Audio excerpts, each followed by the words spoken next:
यह वयं पंचमी विभक्ति विषये पठितवन्तः अथवा यह वयं पंचमी विभक्ति विषये अपठाम। अद्य वयं षष्ठी विभक्ति विषये पठिष्यामः। नियमः वर्तते 35तमः नियमः 35वां नियम।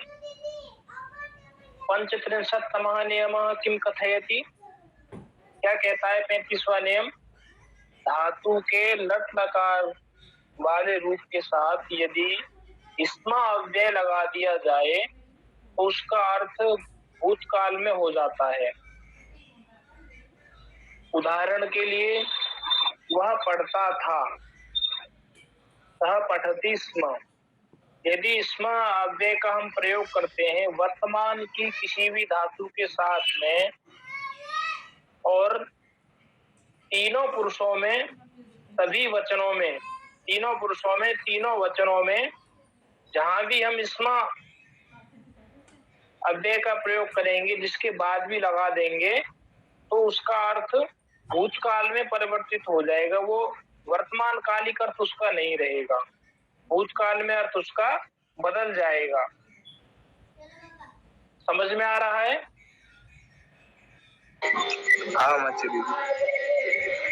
जी आ रहा है। उदाहरण, अच्छा उदाहरण बताइए आप। चलो एक एक उदाहरण बताओ। एकम उदाहरणम ज्ञापयन्तु। हाँ जी। रामः खेलति स्म। हाँ, रामः खेलति स्म अथवा क्रीडति स्म। अहम ह्य त्रयोदश नियमम, अहम ह्य त्रयोदश अभ्यासम पठामि स्म। कल मैंने 13वां अभ्यास पढ़ा था। जी।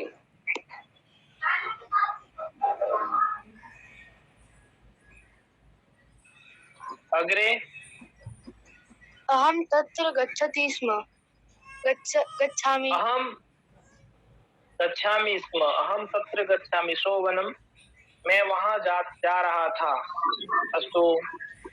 अहम प्रातःकाले विद्यां स्मरामि स्म। पुनः वदतु।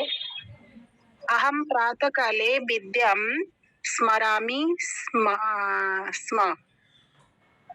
अहम प्रातः काले विद्यां स्मरामि स्म।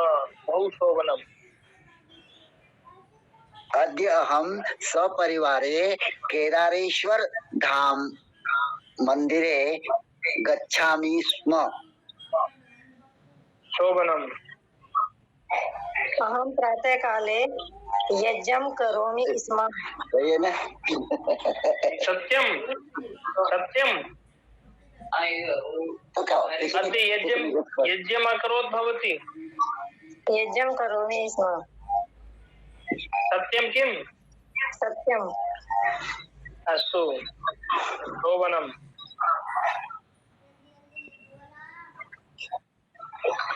आमपि आचार्य जी। अस्तु।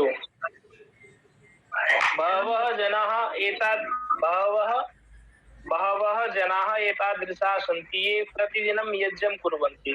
अहमपि प्रतिदिनं यज्ञं करोमि।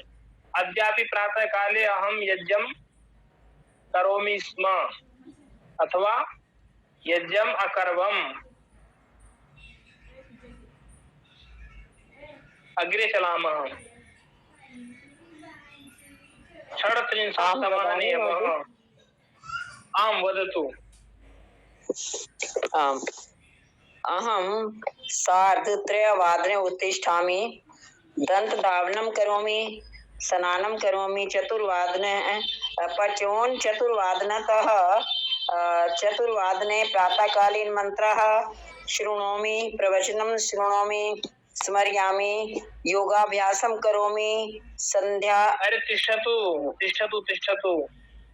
यहाँ बात चल रही है स्म अव्यय का प्रयोग करके वाक्य निर्माण करने की।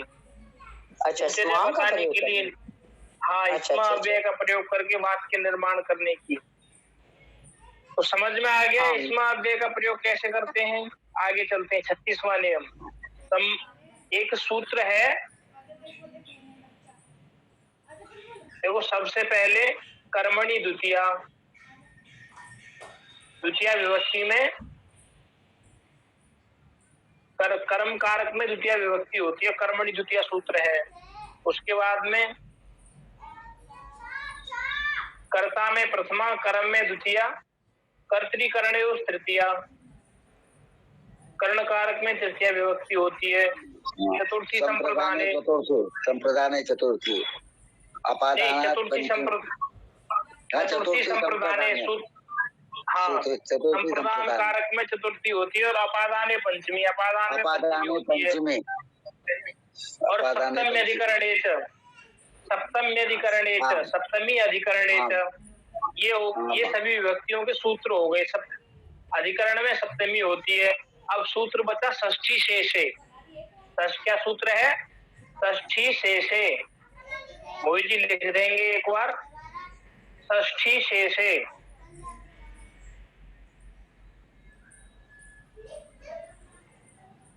षष्ठी शेषे। अब इतने के बाद में जो बचा कुचा है, ये सूत्र में सभी लिख करके आपको भेज दूंगा। इसके बाद में जो बचा कुचा है, जो शेष रह गया है, उसमें कौन सी विभक्ति होती है? षष्ठी विभक्ति मानेंगे हम। इसमें जो नहीं आया, इससे जो बच गया, इसलिए क्या सूत्र बनाया है? षष्ठी शेषे। और इसको कारक भी नहीं माना गया है षष्ठी विभक्ति को, क्योंकि इसमें केवल संबंध को दर्शाया जाता है। यहाँ पर किसी का कर्ता का सीधा सीधा संबंध नहीं होता, इसलिए इसको क्या कहते हैं? संबंध कारक कहते हैं, केवल संबंध को दर्शाता है। षष्ठी शेषे सूत्र है षष्ठी विभक्ति के लिए। शेष में क्या है? षष्ठी विभक्ति होती है। संबंध कारक के अर्थ में षष्ठी विभक्ति होती है। जैसे रामस्य पुस्तकम, कृष्णस्य गृहम, गंगायाः जलम, वृक्षस्य पत्रम, रामस्य पुस्तकम, राम की पुस्तक। संबंध को दर्शाया जा रहा है केवल। कृष्णस्य गृहम, कृष्ण का घर, गंगायाः जलम, गंगा का जल, वृक्षस्य पत्रम, वृक्ष का पत्ता, वृक्षस्य फलम, वृक्ष का फल, आम्रस्य फलम, आम का फल। अवगमनम भवति, समझ में आ रहा है? समझ में आ रहा है को अवगमनम भवति बोलते हैं। अस्तु, अग्रे चलाम। ऐसे और भी उदाहरण बनाए जा सकते हैं। अच्छा, क्या उदाहरण और कौन से उदाहरण बनाए जा सकते हैं? जैसे मम दूरभाषम, मेरा फोन, जा रहे हैं पर राहुलस्य दूरभाष, राहुल का दूरभाष। जल्दी आ जाइए। सीतायाः चक्रिका, मम वस्त्राणि, तव गृहम। हाँ, इस प्रकार से और भी वाक्य बनाए जा सकते हैं। मम पुस्तकम। कौन सा नियम चालू है? शोभनम। नियम कौन सा चालू है आचार्य जी? नियम 36 षड्त्रिंशत्तमः नियमः। 33वां नियम जी। सप्तत्रिंशत्तमः नियमः।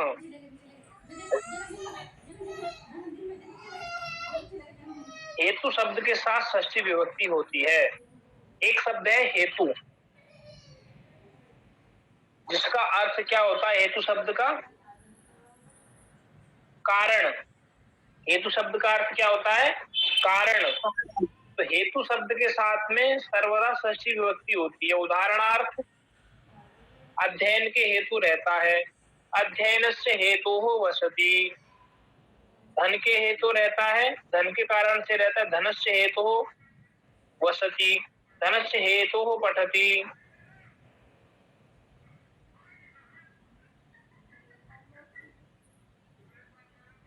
धनस्य हेतोः विद्यां पठति। एतादृशानि अन्यानि अपि उदाहरणानि निर्माणं कर्तुं शक्नुमः। ऐसे और भी उदाहरण हम बना सकते हैं। अब मैं संस्कृत बोलता हूं तो समझ में आता है? आम हम आचार्य जी नहीं बोल पाते हैं। जैसे पूजन अच्छा, आम आचार्य जी। समझ में तो आ जाता है लेकिन बोल नहीं पाते हैं। आचार्य जी आम आचार्य जी। जी आचार्य जी। 35 रूल में का थोड़ा पूछना था मुझे। हाँ जी, हम कोई भी यानी जैसे स पठती तो हम अपठत वगैरह लगाने की जरूरत नहीं फिर इसमें ना, सीधा स पठती स्म लगाया तो भूतकाल हो जाएगा। हाँ जी, हाँ जी, हाँ जी, बिल्कुल। इसमें लगा देंगे तो उसका अर्थ क्या हो जाएगा, भूतकाल में बदल जाएगा। तो हेतु शब्द के साथ में षष्ठी विभक्ति होती है। अब आ गया हमारा 38वां नियम, समझ में आ गया। 37वां नियम जी अच्छा। 38वां नियम, निमित्त अर्थ वाले शब्दों में निमित्त हेतु कारण प्रयोजन के साथ प्राय सभी विभक्तियां होती हैं। एक तो बता दिया, खाली जब हेतु शब्द आएगा तो वहां उसके साथ में क्या षष्ठी होगी। कैसे वाक्यों में, धनस्य हेतु वसति, धनस्य हेतु पठति, धनस्य हेतु विद्याम पठति, ज्ञानस्य हेतु विद्याम पठति, ज्ञान के लिए विद्या पढ़ता है। निमित्त अर्थ वाले शब्दों, निमित्त हेतु कारण प्रयोजन के साथ प्राय सभी विभक्तियां होती हैं।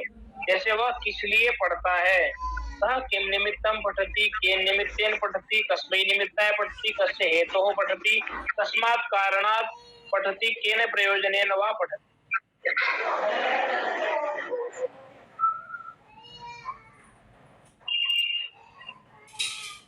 धनस्य हेतुः परिश्रमं करोति। धन के लिए परिश्रम करता है। जी। आनंद हेतु, आनंदस्य हेतु परिक्रमा करती। आनंदस्य हेतोः परिक्रमां करोति। हाँ, परिक्रमां करोति। जी।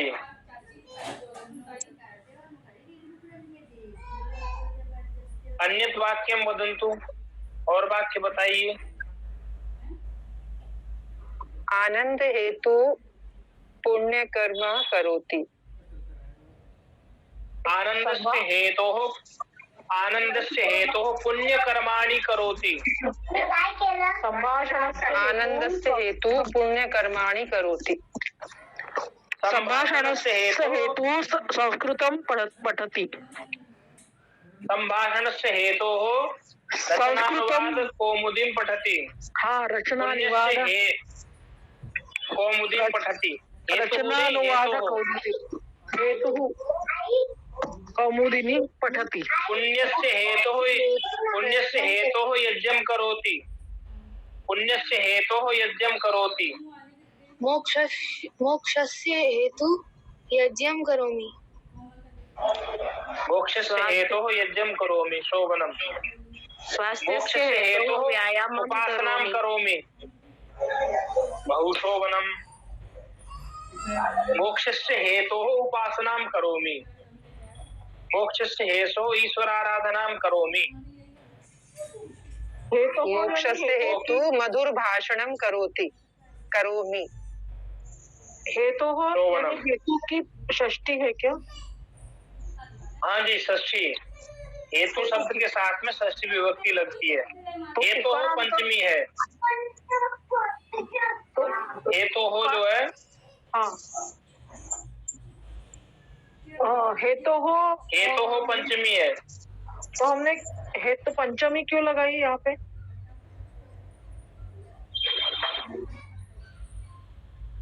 अध्ययन के कारण में, कारण के लिए। आचार्य जी अध्ययन के कारण से।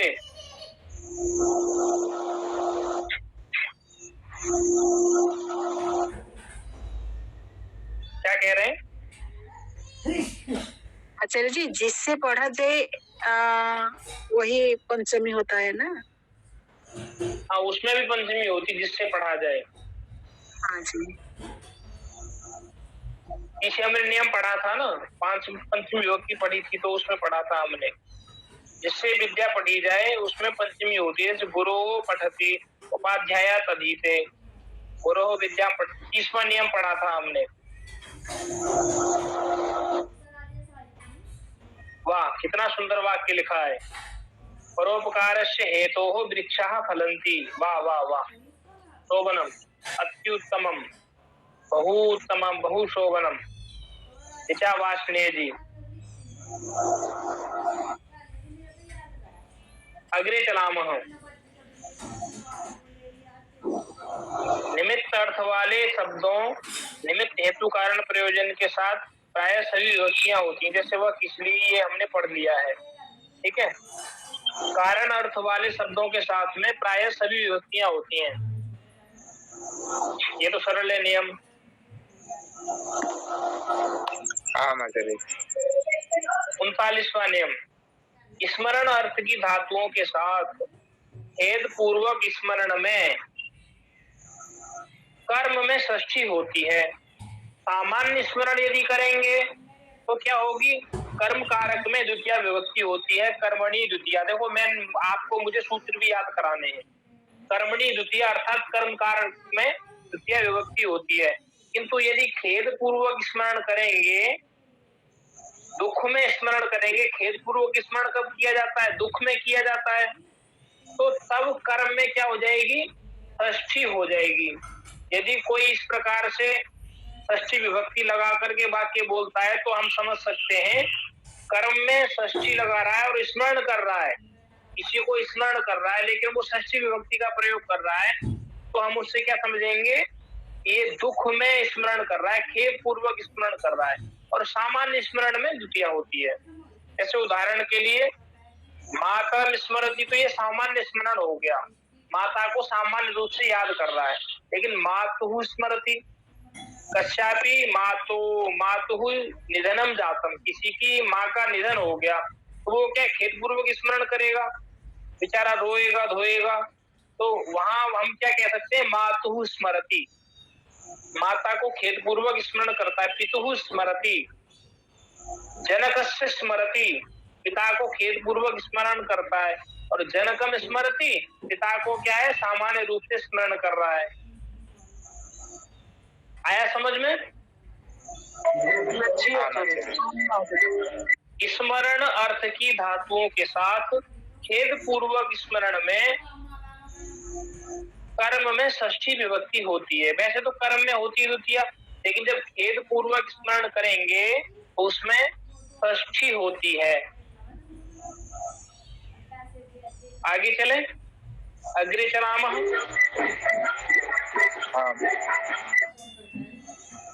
चत्वारिंशत्तमः नियमः, 40वां नियम। बहुतों में से एक को छांटने के अर्थ में जिससे छांटा जाए उसमें षष्ठी और सप्तमी दोनों विभक्तियां होती हैं। क्या कह रहे हैं, बहुतों में से किसी एक को छांटने में, छांटने के अर्थ में जिससे छांटा जाए उसमें षष्ठी और सप्तमी दोनों विभक्ति होती हैं। जैसे बहुतों में से किसी एक को छांटना है तो उसमें क्या होगी, षष्ठी और सप्तमी दोनों विभक्तियां होती हैं।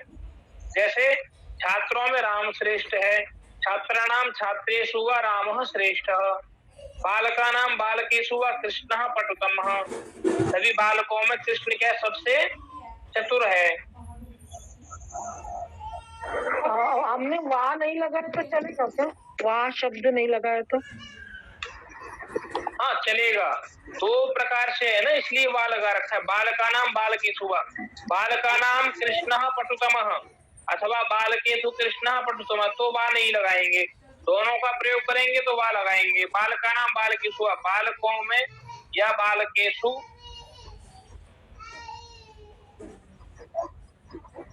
वह का अर्थ होता है या अथवा। बालकेषु रामस्य पटुतमः। दोबारा पुनः वदतु रेवांश जी के कृपया। बालकेषु रामस्य पटुतमः। नहीं, रामः पटुतमः, बालकेषु रामः पटुतमः, ऐसा वाक्य बनेगा। षष्ठी नहीं लगेगी, दो जगह नहीं होगी। बालकेषु बालकानाम, या तो बालकानाम रामः श्रेष्ठतम पटुतमः या बालकेषु रामः श्रेष्ठतमः। जी आचार्य। अस्तु।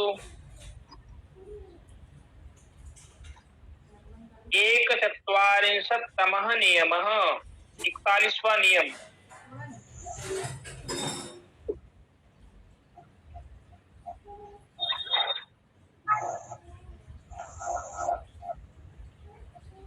उपरि अधः नीचैः पुरः पश्चात् अग्रे अग्रतः। उपरि माने ऊपर, अधः माने नीचे, नीचे ही नीचे, पुरः सामने, पश्चात पीछे, अग्रे आगे, अग्रतः आगे। इन सभी के साथ में षष्ठी होती है।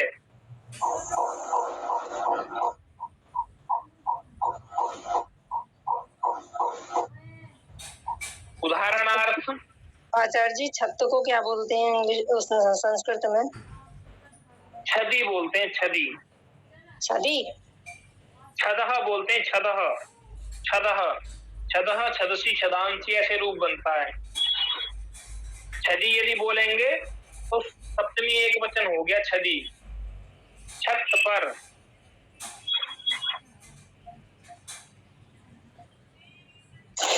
और आचार्य जी सामान्य बिल्डिंग को क्या बोलते हैं? जैसे किसी बिल्डिंग के ऊपर बंदर है तो बिल्डिंग को तो बोल सकते हैं, महल बोल सकते हैं, तो महल प्रासाद कह सकते हैं ना, प्रासादः, प्रासादः। प्रसाद है ऊपरी बांद्रा अस्ति। हाँ, प्रासादस्य उपरि वानरः अस्ति। हाँ जी, हाँ राम की तरह चलेंगे। पुनः वदतु एकवारं। गृहस्य उपरि एकः काकः सीदति। हाँ, ये भी ठीक है। गृहस्य उपरि एकः काकः सीदति। उपरि अधः नीचे पुरः पश्चात अग्रे अग्रतः के साथ षष्ठी होती है। जैसे गृहस्य उपरि अधः पुरः पश्चात अग्रे वा, इन शब्दों का प्रयोग करके आप वाक्य बना सकते हैं। सामान्य बिल्डिंग हर एक बिल्डिंग घर थोड़ी होती है। प्रासाद महल बोलते हैं, प्रासाद। बिल्डिंग के लिए क्या, बिल्डिंग के लिए क्या शब्द होगा अभी मुझे नहीं पता है, मैं बता सकता हूँ बाद में। आचार्य जी भवन नहीं होगा बिल्डिंग के लिए? भवन, हाँ, भवन हो जाएगा। भवन सही है। संस्कृत में शब्दों की कमी नहीं है, भरमार है। बस थोड़ा सा अन्वेषण करने की आवश्यकता है, खोजने की आवश्यकता है। ऐसा नहीं है मुझे सभी शब्दों के बारे में पता हो। और जब हम गुरुकुल में पढ़ते थे तो हमें सभी शब्दों के बारे में पता होता था, क्योंकि दैनिक व्यवहार में हम प्रयोग करते थे। अब काफी समय हो गया है तो जो शब्द दैनिक दिनचर्या में प्रयोग में आते हैं उनका तो पता है, और जो छूट गए हैं वो अब मस्तिष्क में नहीं रहे। उनका थोड़ा विचार करना पड़ता है, चिंतन करना पड़ता है। किसी भी वस्तु के गुण कर्म स्वभाव के आधार पर उसका नया नामकरण किया जा सकता है संस्कृत में। ये संस्कृत की विशेषता है। जी आचार्य जी। तो हमारा ये चतुर्दश अध्यास, इसकी पुनरावृत्ति हो गई। एक बार दोबारा से सभी नियमों को फटाफट देख लेते हैं, ठीक है, सुपर फास्ट तरीके से। धातु के लट लकार वाले रूप के साथ इसमें अव्यय लगाने से भूतकाल अर्थ हो जाता है। जैसे वह पढ़ता था, स पठति स्म। संबंध कारक के अर्थ में षष्ठी होती है। जैसे रामस्य पुस्तकम, कृष्णस्य गृहम, गंगायाः जलम, वृक्षस्य पत्रम, वृक्षस्य फलम वा। हेतु शब्द के साथ षष्ठी होती है। जैसे अध्ययन के हेतु रहता, अध्ययन से हेतु वसति, धनस्य हेतु पठति, धनस्य हेतु विद्याम पठति वा। निमित्त अर्थ वाले शब्दों, निमित्त हेतु कारण प्रयोजन के साथ प्राय सभी विभक्तियां होती है। जैसे वह किस लिए पढ़ता है, किन निमित्तम पठति, किन निमित्तेन कस्मै निमित्ताय, कस्य हेतु कस्मात् कारणात् किन प्रयोजनेन वा। स्मरण अर्थ की धातुओं के साथ खेद पूर्वक स्मरण में कर्म में षष्ठी होती है। जैसे मातु स्मरति, पितु स्मरति वा। माता को या पिता को खेद पूर्वक स्मरण करता है। बहुतों में से एक को छांटने के अर्थ में जिससे छांटा जाए उसमें षष्ठी सप्तमी दोनों विभक्तियां होती हैं। जैसे राम, छात्रों में राम श्रेष्ठ है। छात्राणाम छात्रेषु वा रामः श्रेष्ठः। बालकानां बालकेषु वा कृष्णः पटुतमः। बालकानां बालकेषु वा सौरभः श्रेष्ठतरः श्रेष्ठतमः। ऊपरी अधः नीचे ही पुरः पश्चात अग्रे अग्रता के साथ षष्ठी होती है। जैसे गृह से ऊपरी अधः पुरः पश्चात अग्रे वा। अब हम देखते हैं अगला अभ्यास। अग्रिमम अभ्यासम पश्यामः। पंचदशः अभ्यासः। 15वां अभ्यास। मोहित महोदयं निवेदयामि कृपया पंचदश अभ्यासस्य अनुवादान् निर्माप्य मम पार्श्वे प्रेषयेत्। मोहित जी।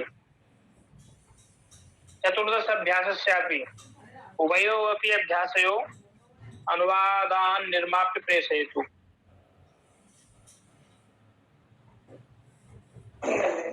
जी आचार्य, अभी बनाया नहीं है, बनाने के बाद भेज देंगे।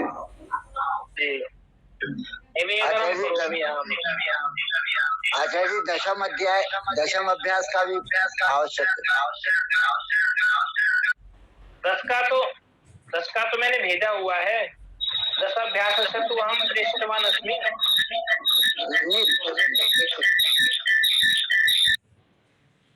आचार्य जी, एक प्रश्न था। हमने 40 नियम में देखा बालकानां बालकेषु वा कृष्णः पटुतमः। ये जो वाक्य है इसमें वा यानी बालकानां बालकेषु दोनों लिए, इसलिए वाह बताया। लेकिन अगर हमें बालकेषु नहीं बोलना है तो हम वाक्य किस प्रकार करेंगे? बालकानां कृष्णः पटुतमः। तो षष्ठी नहीं, हाँ षष्ठी कहाँ आई थी? बालकानां में षष्ठी है ना। अच्छा, बालकानां का षष्ठी। हाँ, बालकानां में षष्ठी है। बालकानां बहुवचन है। बहुत सारे बालकों में से ना, तो बालकानां। तो षष्ठी तो नहीं होगी ना, ये राम जैसा चलेगा ना। हाँ, तो षष्ठी का बहुवचन है ना। राम का बहुवचन क्या होता है? षष्ठी विभक्ति बहुवचन क्या होगा राम का? रामस्य रामयोः रामाणाम बालकस्य बालकयोः बालकानां। हाँ हाँ ठीक है।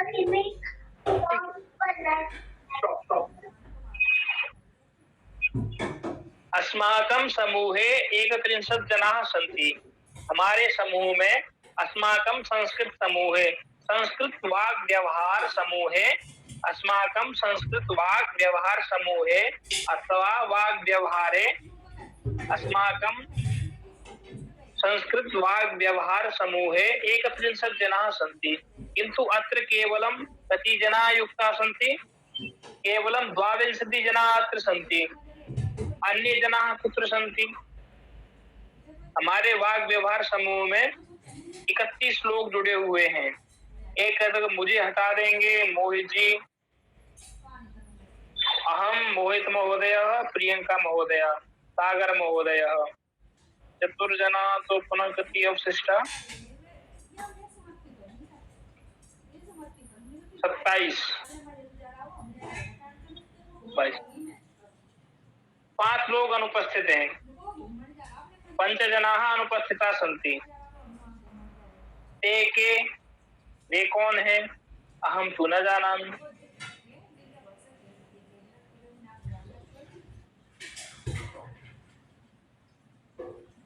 अग्रे पठामः।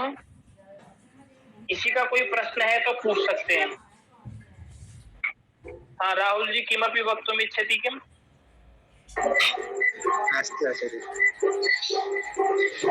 हाँ, वदतु। आचार्य जी, हमको समझ में आ गया। तो हम संस्कृत में क्या बोलेंगे? अहम अवगच्छम। जैसे देखो, संस्कृत में गम धातु है ना, तो गम धातु में गच्छति रूप बनता है, जाता है। गच्छति का अर्थ क्या हुआ? जाता है। और आ यदि लगा देंगे हम उपसर्ग, संस्कृत में 22 उपसर्ग होते हैं। एक दिन हम उपसर्गों के विषय में चर्चा करेंगे। संस्कृत में 22 उपसर्ग होते हैं। तो एक आ उपसर्ग होता है। आ उपसर्ग लगा देंगे तो क्या बन जाएगा? गच्छति में आ जोड़ देंगे तो क्या हो गया, आगच्छति। तो क्या हो जाएगा, उसके अर्थ में परिवर्तन हो जाता है। जाता है गच्छति, आगच्छति आता है, और अब गच्छति समझता है। अब यदि जोड़ देंगे गच्छति से पहले तो क्या हो जाएगा, समझना, समझता है। तो आपका क्या वाक्य था अभी, कृपया पुनः वदतु। आचार्य जी, आप बोले कि समझ में आ गया, हमको आंसर करना चाहिए। हाँ जी, आ गया।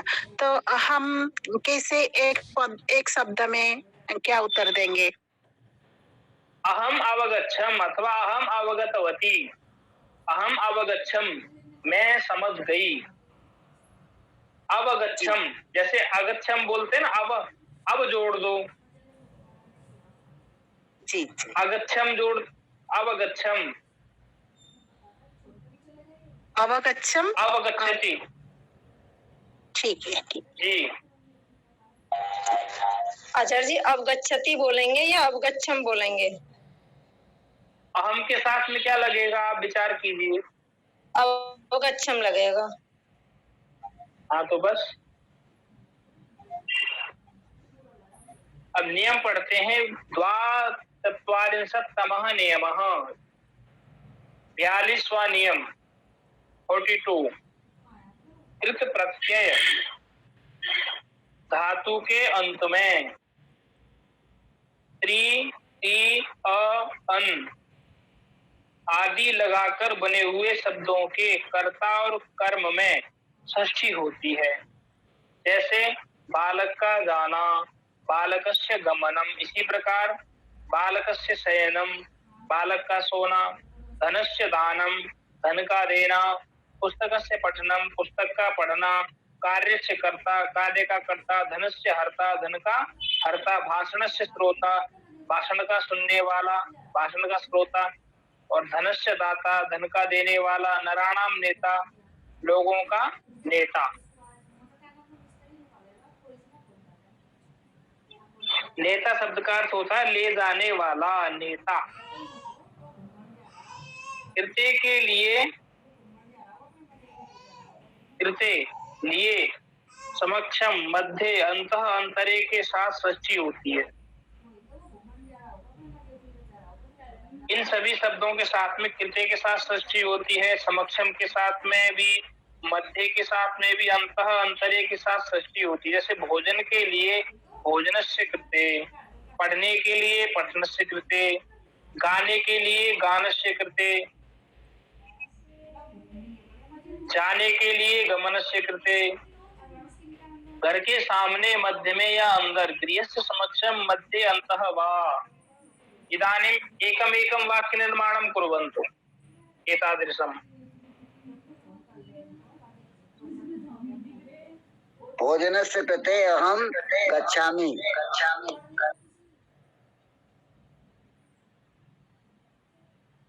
शोभनम्, अध्ययनस्य कृते अहं विद्यालयं गच्छामि। शोभनम्, ज्ञानस्य कृते अध्ययनं करोमि। अध्ययनस्य संस्कृत संभाषणस्य कृते रचनानुवाद कौमुदीं पठामि।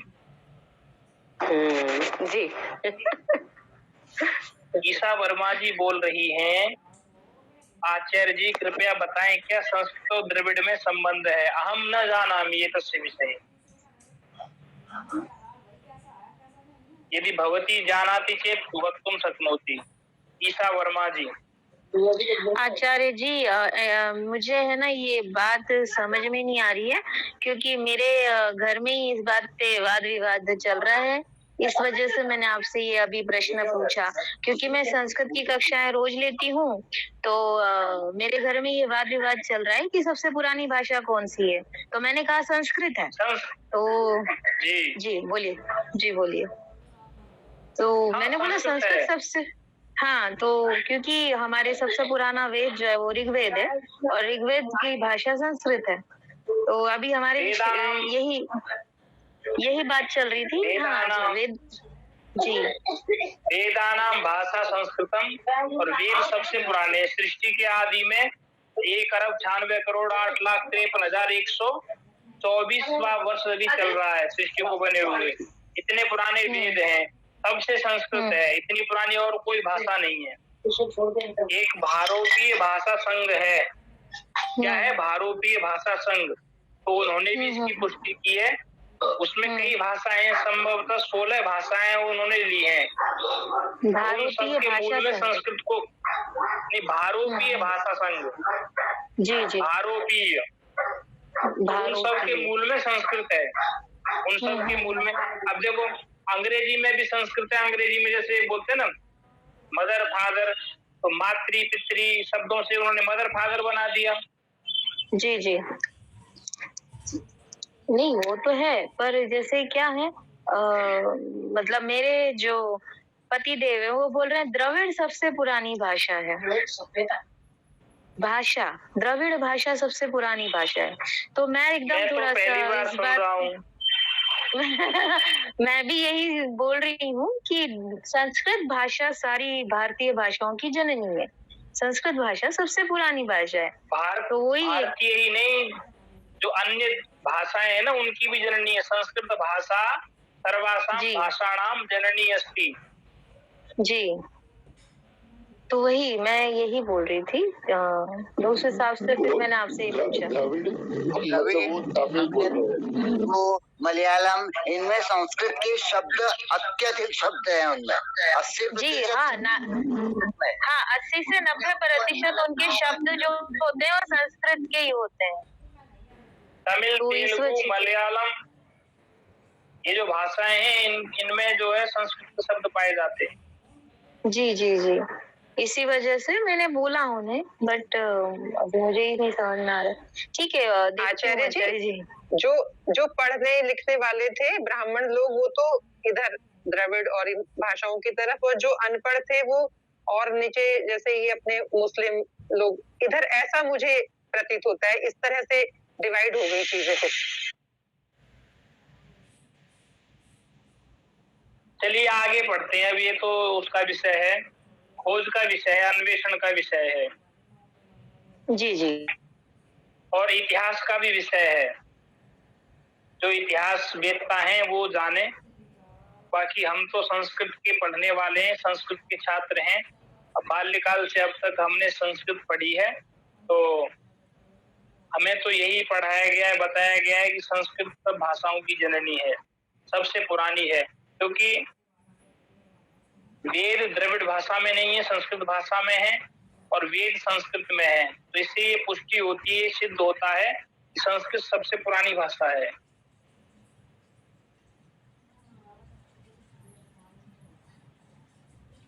ठीक है आचार्य जी। 44वां नियम, चतुर्चत्वारिंशत्तमः नियमः। 44वां नियम 44। दूर और समीपवाची शब्दों के साथ षष्ठी और पंचमी दोनों विभक्तियां होती हैं। दूर और समीपवाची शब्दों के साथ में द्वितीय तृतीया भी होती है। अभी हमने पीछे पढ़ा था ना किसी नियम में, कौन से नियम में पढ़ा था? जब पंचमी विभक्ति हम पढ़ रहे थे तब हमने पढ़ा था 34वें नियम में हमने पढ़ा था दूर और समीपवाची शब्दों में पंचमी द्वितीया तृतीया होती है। तो द्वितीया तृतीया पंचमी षष्ठी दूर और समीपवाची शब्दों में ये चारों विभक्तियां होती हैं, द्वितीया तृतीया पंचमी और षष्ठी।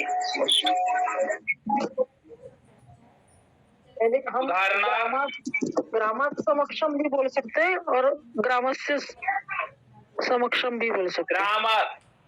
ग्रामम समक्षम, ग्रामीण समक्षम, ग्रामात समक्षम, ग्रामस्य समक्षम, चारों वाक्य शुद्ध हैं। गांव से दूर, ग्रामस्य ग्रामाद् वा दूरम, पिता के समीप से, जनकस्य समीपात्, गुरोः पार्श्वात् निकटात् वा। आशीर्वाद सूचक शब्दों भद्रम, कुशलम, सुखम, सम। सम का भी अर्थ क्या होता है? कल्याण। आशीर्वाद सूचक शब्दों यथा भद्रम, कुशलम, सुखम, सम आदि के साथ षष्ठी होती है। षष्ठी और षष्ठी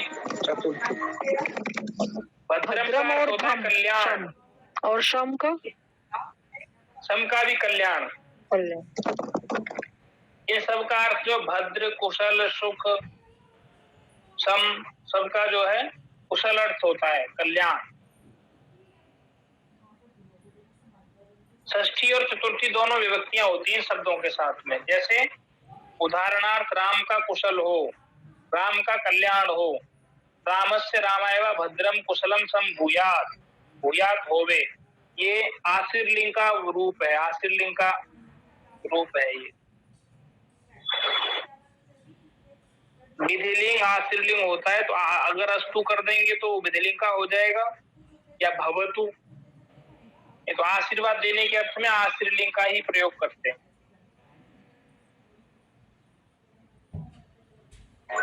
इस प्रकार के और भी वाक्य बनाए जा सकते हैं। थोड़ा सा इन्हीं नियमों का हम कर लेते हैं अभ्यास। आज हमने षष्ठी विभक्ति जो पढ़ी है, एक बार फिर दोबारा से मैं इसका आचार्य जी, गाम को जाने वाला, गाम जाने वाला गाम जाता है। ग्रामस्य गंता ग्रामम गच्छति।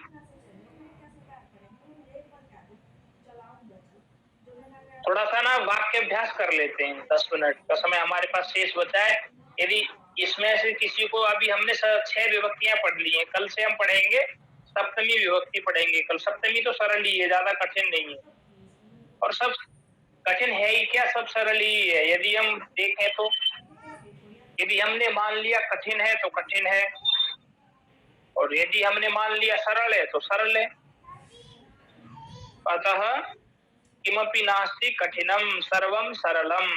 संस्कृत भाषा नास्ति कठिना अति सरला अतीव मनोहरा च मधुरा भाषा संस्कृत भाषा अस्ति।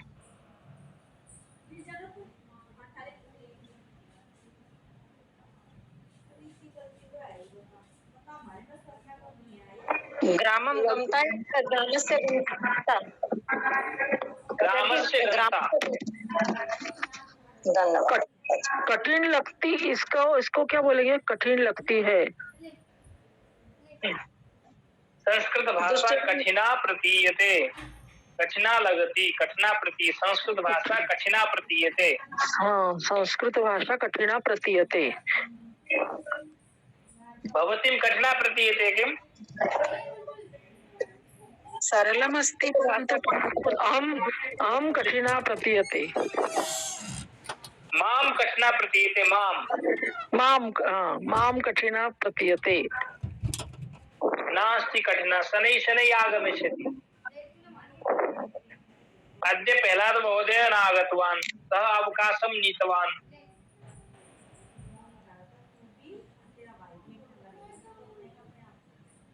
अस्तु, मैं अब कुछ आपसे पूछता हूँ, शब्दार्थ पूछता हूँ। जिससे पूछूंगा वही बताएगा। शब्दार्थ आपने याद किए हैं या नहीं किए? नहीं किए हैं, कुछ ही आते हैं, सब नहीं आता। तो आने चाहिए ना, आप एक बार देख लेंगे तो आपको याद हो जाएंगे। कल को मैं कितने अभ्यास कर लिए हमने? 15 अभ्यास कर लिए। 15 अभ्यास के शब्दार्थ आपको पूछूंगा तभी, ठीक है? कल हम अभ्यास आगे का अभ्यास भी पढ़ेंगे और शब्दार्थ पूछूंगा जी। कल सभी शब्दार्थ याद करके लाएं। कल सभी शब्दार्थ याद करके लाएंगे। स्वः सर्वे शब्दार्थान् स्मरणं कृत्वा आगमिष्यन्ति। स्वः सर्वे शब्दार्थान् स्मरणं कृत्वा आगमिष्यन्ति। आचार्य जी, पुत्र का पढ़ना हमें अच्छा लगता है, तो हमें में यहाँ पे बहुवचन आएगा या एक वचन आएगा? बहुवचनम आगमिष्यति। पुत्रस्य पठनम अस्मभ्यं रोचते। मह्यम के जहाँ अस्मभ्यं रोचते। आम। भवती मम व्हाट्सएप उपरि संदेशं प्रेषयतु। अहं सर्वाणि वाक्यानि भवत्याः पार्श्वे प्रेषयामि। मया वाक्यनिर्माणं कृतमस्ति। मम आचार्य जी अस्मभ्यम के संग तो रोचनते आएगा फिर? नहीं, रोचनते नहीं आएगा, रोचते। आचार्य जी पता नहीं चलता हमें। आप मुझे मैसेज करेंगे एक बार कोई व्हाट्सएप पे? कैसे आचार्य जी? क्या नाम है आपका? कुसुम मित्तल।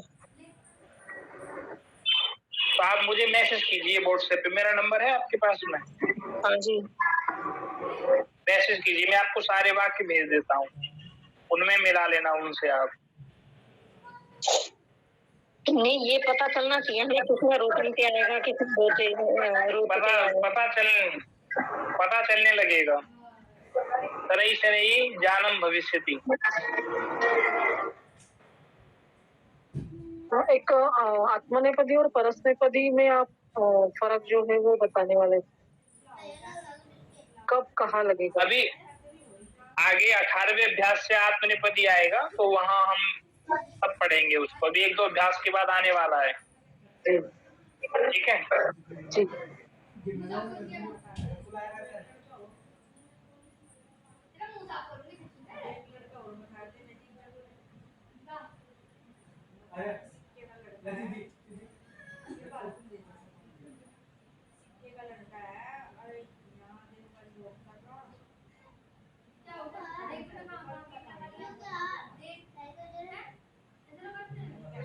किसी की कोई शंका हो, कोई प्रश्न हो तो आप पूछ सकते हैं। आचार्य जी, कल जैसे आपने शब्द अर्थ के लिए बोला है, तो जो हम जैसे छोटे बच्चे हैं वो डर के कारण अवकाश ना ले ले, तो हमें छूट दे दीजिएगा। अच्छा। आचार्य जी कोशिश पूरी रहेगी पूरी तरह से। बाकी अगर कभी थोड़ा बहुत कुछ भूल जाए तो भूल जाएंगे तो आचार्य जी याद दिलवाएंगे जी। अच्छा लगता है, दाता का दान सबको अच्छा लगता है। दातो दानं सर्वेभ्यः रोचन्ते या सर्वेभ्यः रोचते? कौन सा वाक्य है? दाता का दान सबको अच्छा लगता है। नहीं, ये वाक्य कहाँ है ये बताओ मुझे। ये मैंने तो अपने आप बनाया। अच्छा, अब दातुः दानम सर्वेभ्यः रोचते। अच्छा, रोचते आएगा। हाँ, अब यही तो नहीं पता चलता आचार्य जी, रोचनते और रोचते में। यह दान के लिए आएगा, दान के लिए रोचते शब्द आया है। धातुः दानम सर्वेभ्यः रोचते, तो यहाँ क्या है, जो हमारा क्या है धातुः, यहाँ कर्म, कर्ता कर्म क्रिया क्या है, थोड़ा बताएंगे आप मुझे? धातु तो करता है और दान क्रिया है। दान कर्म है। दान कर्म कैसे हुआ? चलो एक वाक्य हम लेते हैं, मह्यम पायसम रोचते, मुझे खीर अच्छी लगती है। इसमें कर्ता क्रिया कर्म बताओ क्या होगा? क्रिया तो हो गई रोचते। हाँ, और खीर हो गई कर्म, और मह्यम हो गया कर्ता। आचार्य जी, मह्यम के हिसाब से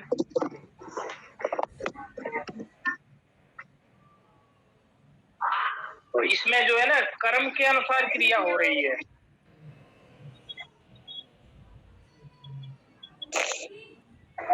आचार्य जी, मह्यम फलम रोचते, मह्यम फलानि रोचन्ते।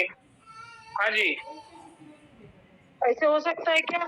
8 एक जो अभ्यास है हमारे, वहां तक के शब्द पढ़ के आए या याद करके आए? मेरी ओर से तो मैं 15 अभ्यास के सुनूंगा, आप अपनी ओर से कितने भी याद करके आए, वो छूट है उनके लिए। ठीक है, ठीक। नहीं, सभी करेंगे वैसे कोशिश। ठीक है। आचार्य जी, शब्द रूप याद करके आने। शब्द रूप याद करके आने हैं। राम, कल मैंने शब्द रूप याद करने के लिए बोला था, हाँ मैं तो भूल गया। राम हरि गुरु, राम हरि गुरु, और आगे क्या कर्ता का है शायद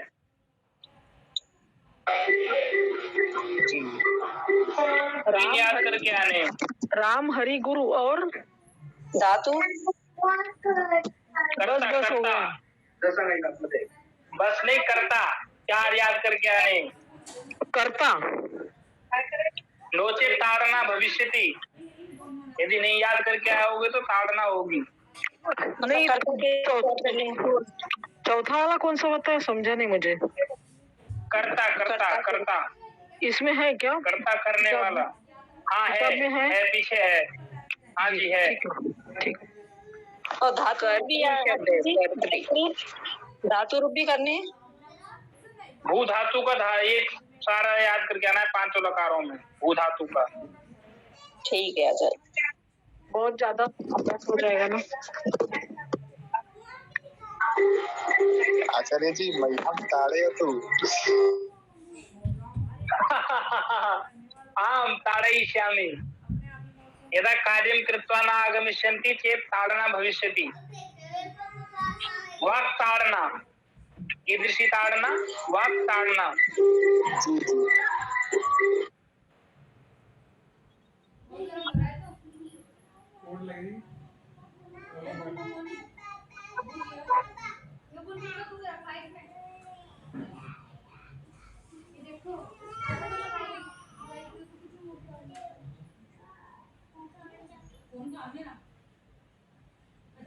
आचार्य जी, सत्यम वदामि आम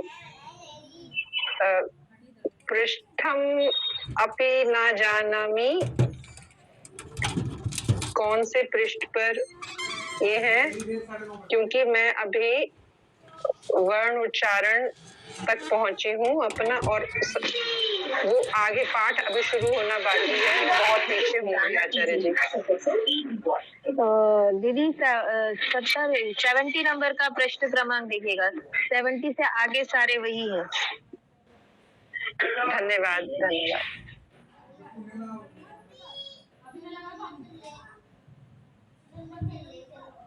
दोनों क्या चलने में जा रहा? पिटाएगा क्या तू? कर्ता शब्द कौन से पेज पे? कर्ता शब्द कौन सा? 63-64 पेज पे।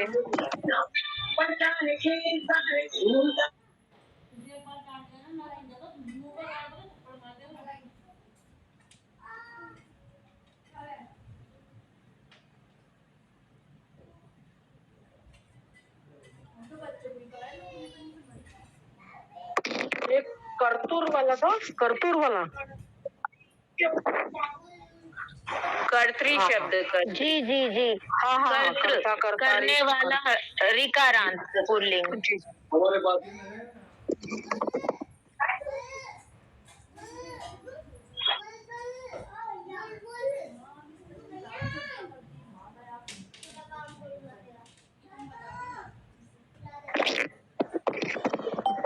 यानी कल शब्द, ये विभक्ति आचार शब्द की और धातु, ये सब करके आना है जी। राम हरि गुरु और कर्त, मतलब करने वाला। जी हाँ, कर्त या कर्त। और फिर शब्द भी करने हैं, अर्थ। शब्द के अर्थ तो आसान है, इतने ज्यादा कठिन नहीं है। हाँ, कुछ कुछ शब्द हैं जो थोड़ा सा हमको टाइम लगेगा करने में। हाँ, और वो दूसरा कौन सा बताए? लटलकार। हाँ, लटलकार, तीत अंति सीत थ मी व म आमी आम में। लटलकार लोटलकार सभी चारे पाची।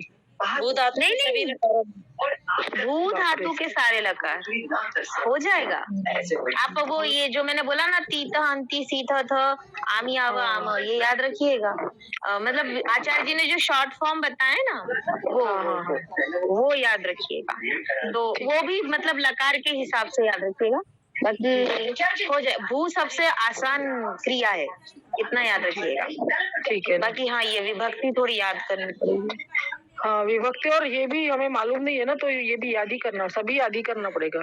जी जी जी, बस हो जाए, बस इतना है जी।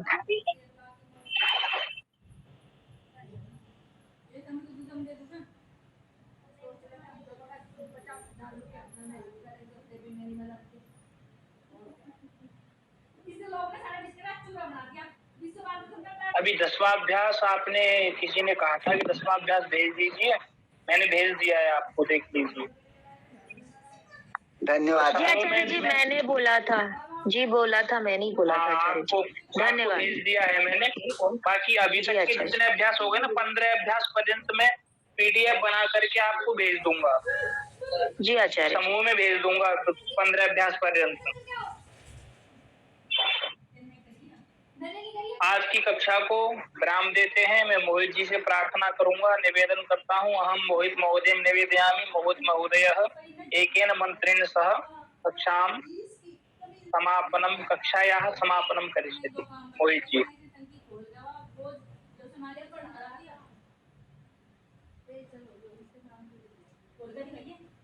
मोहित जी अस्ति किम कक्षायां?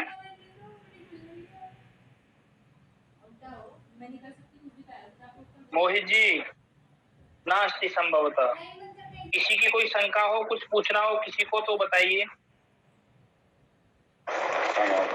आचार्य जी, मैं जल पी सकती हूँ, इसका हिंदी अनुवाद? अहम जलम पातुम शक्नोमि। अहम जलम पातुम शक्नोमि। जी। आम अनुमति अस्ति पिबतु।